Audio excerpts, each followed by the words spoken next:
নমস্কার বন্ধুরা, কেমন আছেন সবাই? আমার চ্যানেলে আপনাদের সবাইকে স্বাগত জানাই। চলে এসেছি আবারও আজকে একটা রান্নার ভিডিও নিয়ে।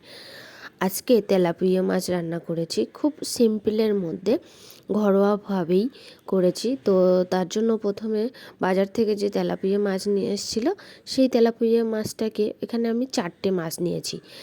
তো এই 4টে মাছ ভালো করে কেটে ধুয়ে লবণ হলুদ মাখিয়ে নিয়েছি। এবারে আমি কড়া গরম হয়ে গেছিলো, তার মধ্যে তেল দিয়েছিলাম, তেলও গরম হয়ে গেছিলো।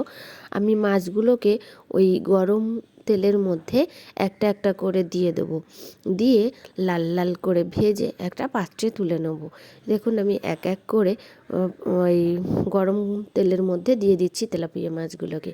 মাছগুলো কি সুন্দর বড় বড়, দেখেই শুধু মনে হচ্ছিল কখন খাবো।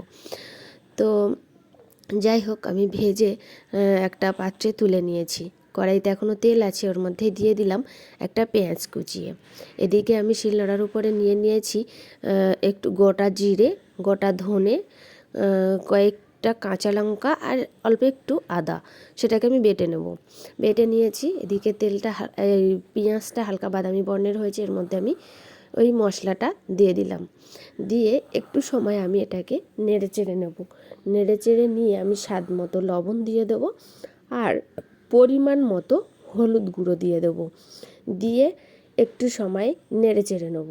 মশলা থেকে যখন তেল ছাড়বে ঠিক এরকম সময় আমি কেটে রাখা কলা আর লম্বা লম্বা করে আলু কেটে রেখেছিলাম, কেটে ধুয়ে রেখে দিয়েছিলাম, তো সেটাকে এই ভেজে নেওয়া মশলার মধ্যে দিয়ে দেবো।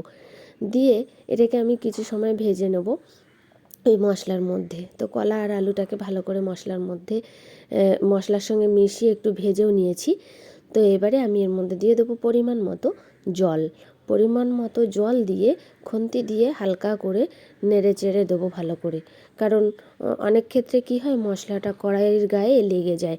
তো সেটাকে এই জল দিলে আর খুন্তি দিয়ে নেড়ে দিলে বেশ উঠে যায় মশলাগুলো। তো এই যে আমি নেড়ে দিলাম। এবারে একটা পাত্র দিয়ে ঢেকে রাখবো ঠিক যত সময় না টকবক করে ফুটছে। এই দেখুন টকবক করে ফুটছে, ঠিক এরকম সময় আমি ঢাকনাটা খুলে সেই ভেজে রাখা তেলাপিয়া মাছের পিসগুলো এক এক করে দিয়ে দিলাম টকবক করে ফোটা তরকারির মধ্যে। তো দিয়েছি, এটাকে মিনিট খানেক ফুটিয়ে নিয়েছি। এবারে এটাকে আমি একটা পাত্রে নাবিয়ে নেব। তো কাঁচকলা আলু দিয়ে তেলাপিয়া মাছের ঝোল আমার রেডি। আমার এই ছোট্ট ভিডিওটি আপনাদের কেমন লাগলো অবশ্যই জানাবেন। দেখা হবে আবার একটা ভিডিও নিয়ে, ততক্ষণের জন্য